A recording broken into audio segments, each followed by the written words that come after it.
कोई आवश्यक नंबर हो तो ले लो। बेटा कहाँ रहता है? तो लड़की ने बताया पिताजी को, डैडी न्यूयॉर्क में रहता है। पिताजी ने पूछा बेटा कहाँ मुलाकात हुई? तो लड़की ने बताया व्हाट्सएप पे मुलाकात हुई, फेसबुक पे बात हुई, इंस्टाग्राम पर प्यार हो गया। पिताजी अनुभवी आदमी थे, चांदनी चौक के पुराने लाला रहे होंगे। उन्होंने बेटी पे गुस्सा नहीं किया, उसी की भाषा में उसे समझा दिया, बोला कोई बात नहीं, बड़ी अच्छी बात है बेटा, ऐसा कर टेलीग्राम पर सगाई कर ले, ट्विटर पर शादी कर ले, फ्लिपकार्ट से बच्चे मंगा ले, गूगल से डाउनलोड कर ले और तालियां अगली पंक्ति पर बजा देना। अनुभवी आदमी कैसे मामला निपटाता है? बोला फ्लिपकार्ट से बच्चे मंगा ले, गूगल से डाउनलोड कर ले और फिर भी पति पसंद नहीं आए तो साले को OLX पर बेच देना। आदरणीय पीयूष जी की उपस्थिति हो गई है, हमारे बहुत लोकप्रिय नेता। मैं चाहूंगा एक बार भरपूर तालियों के साथ पीयूष गोयल जी का आप स्वागत करें, अभिनंदन करें। हमारे आज के समारोह के विशिष्ट अतिथि, मुख्य अतिथि, उपभोक्ता मामले और तमाम, हम तो उनकी चलाई रेल में भी बैठे हैं, कभी बड़े आनंदित रहे हैं उनसे।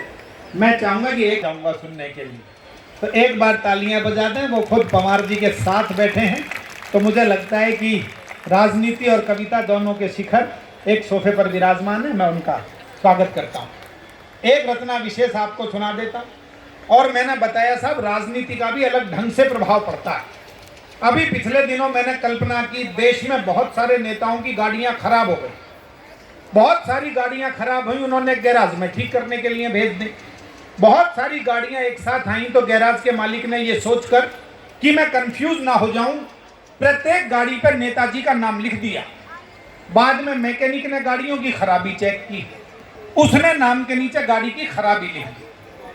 दोस्तों, विशेष बात यह है कि खराबी नेताजी की नहीं है, उनकी कार की है, लेकिन उनके नाम के साथ पढ़ी गई तो एक तीसरी बात पैदा हो गई। उस तीसरी बात पर पूरे श्रोता समुदाय का भरपूर आशीर्वाद, समर्थन चाहूंगा। ये माइक्रो पोइट्री है और ऐसी माइक्रो पोइट्री हिंदुस्तान में मेरे अलावा किसी ने लिखी नहीं है।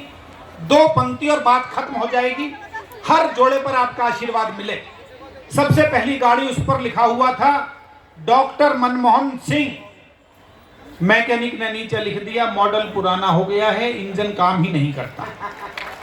ताली बजाने का मन करे तो भरपूर बजाइए। निवेदन ये कि खराबी नेताजी की नहीं है, उनकी कार की है। वो तो जल्दबाजी में नाम के साथ पढ़ी गई। अगले जोड़े का आनंद लें। श्री लालू प्रसाद यादव। मैकेनिक ने नीचे लिख दिया कार्बोरेटर में 4 अटक गया है। और जो आज घर से कसम खाकर आए हों कि श्री धार्मिक लीला कमेटी में जाएंगे और ताली नहीं बजाएंगे, वो रोक सकें तो रोक कर दिखाएं और बजाने का मन करे तो ऐसी बजा दें जैसी मेरे काव्य पाठ पर अब तक नहीं बजाई है। पूरे सदन का आशीर्वाद चाहूंगा, इससे बारीक इशारा नहीं हो सकता। सुनिएगा, श्री राहुल गांधी, श्री राहुल गांधी। मैकेनिक ने नीचे लिख दिया गाड़ी पिकअप ही नहीं ले रही।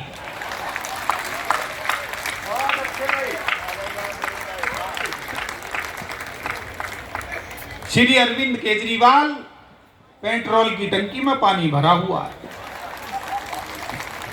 भाई उसी पानी से चला के पंजाब तक पहुंच गया, गुजरात तक जाना चाहता था। अगला जोड़ा सुनिएगा। मैं अरुण जी के साथ गया कलकत्ता कवि सम्मेलन में, और सच बता रहा हूं दोस्तों, लोगों ने खड़े होकर तालियां बजाई थी। धार्मिक लीला कमेटी में आप बैठे बैठे स्वागत कर दें, यदि बात आप तक पहुंच जाए। राजेश बाबू, इससे बारीक इशारा नहीं हो सकता। इशारा समझ जाओ तो मुझे बताना। दिल्ली की सबसे बड़ी रामलीला में सर्वश्रेष्ठ श्रोताओं के सम्मुख बोल रहा हूं। माननीय ममता बनर्जी। मैकेनिक ने नीचे लिख दिया गाड़ी स्टार्ट होते ही गर्म हो जाती है। एक बार हाथ उठा के बजा दो, मैं मान लूंगा मेरा काव्य पाठ पूरा हो गया। श्री नरेंद्र मोदी। स्पीड कुछ ज्यादा ही बढ़ी हुई है। ऐसा प्रधानमंत्री भी साहब देश को पहली बार मिला, जो नाश्ता एक देश में करता है, लंच दूसरे में, डिनर तीसरे में, और उसके बाद पूछता है बताओ कहां चलना है। और अंतिम जोड़ा जिसे जोड़ने के लिए सारी की सारी बात जोड़ी, माननीय सोनिया गांधी जी, इंजन विदेशी है, खराबी समझ में ही नहीं आ रही। तो बहुत सारी खराबियां हैं जो समझ में नहीं आ रही हैं। मैं एक छोटी सी कविता आपको सुना देता हूं और उसकी कुछ वानगी सुना देता हूं। जैसा बताया राकेश जी मेरे बहुत आत्मीय भाई, पूरी लिस्ट पढ़ी उन्होंने कि यहाँ काका जी आए, आदित्य जी आए, पमार जी आए, सुरेंद्र जी आए।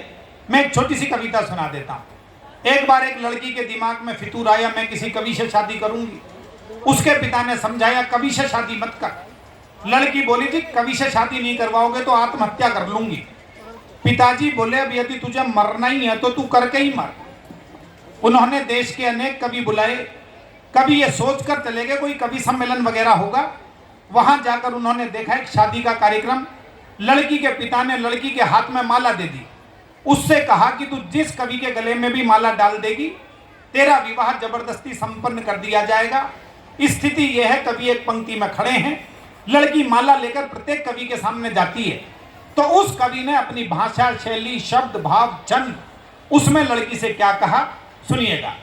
थोड़ी सी आवाज इसकी हल्की सी बढ़ाते ना, बाकी ठीक है, नजदीक ना आना पड़े, थोड़ा सा वॉल्यूम बढ़ा दो बस। देखिए प्रारंभ में स्वर्गीय काका हाथरसी जी, उनके सामने जब लड़की माला लेकर गई काका जी ने क्या कहा।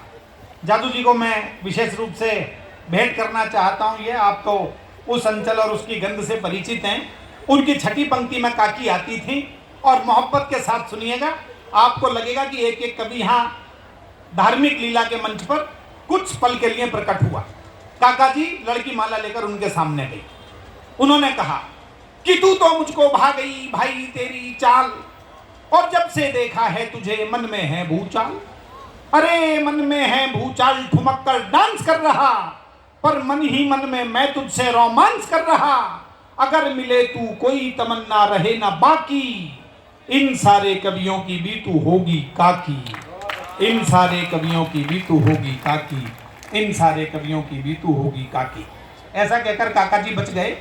उनके बाद ओम प्रकाश आदित्य जी, ये माइक भी इतना लंबा करना पड़ता था जब आदित्य जी आते थे यहाँ, लंबे तगड़े व्यक्तित्व के स्वामी। ऐसे आदित्य जी के सामने लड़की माला लेकर गई तो देखिए उन्होंने क्या कहा। ओ तू है छोटी मैं हूं लंबा, मैं तो हूं पूरा चंबा, कद्दू के मुकाबले में खीरे सी लगेगी तू। बहुत अच्छे। पूरा 5.5 फुट वृत्त मेरे पेट का है, सामने मृदंग के मंजीरे सी लगेगी तू, सामने मृदंग के मंजीरे सी लगेगी तू। जब तक सारे नहीं बजाएंगे यही सुनाता रहूंगा। सामने मृदंग के मंजीरे सी लगेगी तू, हिमगिरी जैसा दिव्य रूप पास में है मेरे।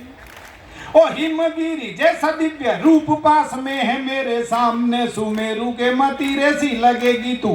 तालमेल तेरा मेरा हो ही नहीं सकता है, ऊंट जी के मुंह में तो जीरे सी लगेगी तू। ऊंट जी के मुंह में तो जीरे सी लगेगी तू, ऊंट जी के मुंह में। ऐसा कहकर काका जी भी बचे। उसके बाद आदरणीय श्री अशोक चक्रधर जी, वो बातचीत करते करते कविता करते हैं, कविता करते करते बातचीत करते हैं। देखिए अशोक जी के सामने लड़की आई तो उन्होंने क्या कहा कि आइए आइए मेरी तरफ जरा आराम से आइए। वैसे तो आप सुंदर हैं, सलोनी हैं, वलकल वसन में हैं, माया मृग छौनी हैं, लेकिन प्यारी सी मूरत हैं, लेकिन हमारी नहीं है श्री लालू जी की जरूरत। हम कवियों में तो बस एक हैं जिन्हें घराड़ी से बहुत अधिक प्यार है।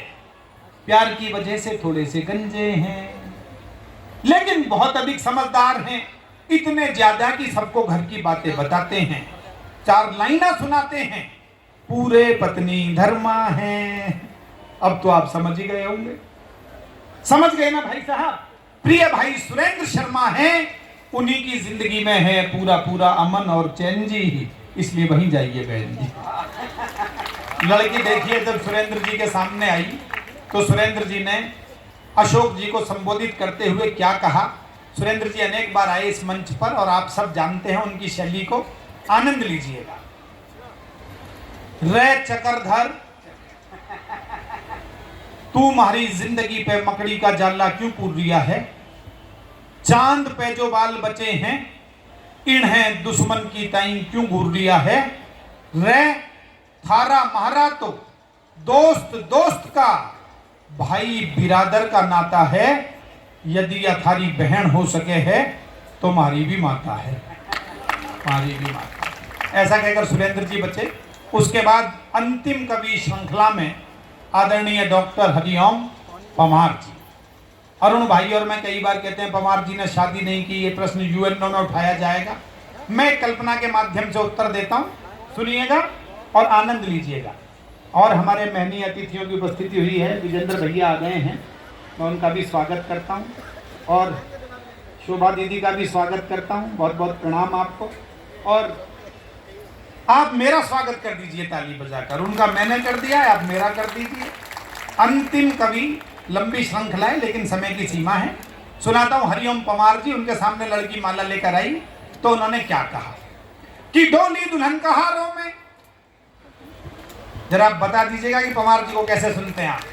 कि डोली दुल्हन का हारों में, चंदा सूरत तारों में, गांव गली गलियारों में, टीवी में अखबारों में, दिल्ली के दरबारों में, भाषण कविता नारों में, धीरे धीरे भोली जनता है बलिहारी दुल्हन की। ऐसा ना हो मंच जला दे ये चिंगारी दुल्हन की, ऐसा ना हो मंच जला दे ये चिंगारी दुल्हन की। वरमाला जब दूल्हे के पड़ जाती है, मेरी कविता पर नहीं, कहने की हिम्मत पर पूरे सदन का समर्थन चाहूंगा, सुनिएगा।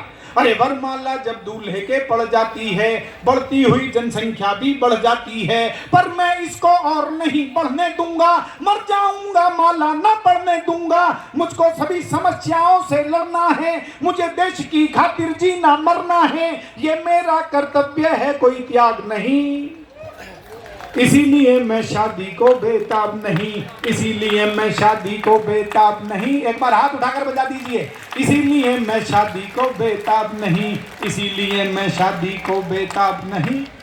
बहुत अच्छे, बहुत शानदार प्रवीण शुक्ल। एक बार और तालियां बजाने प्रवीण के लिए। क्या शानदार काव्य पाठ किया है उन्होंने।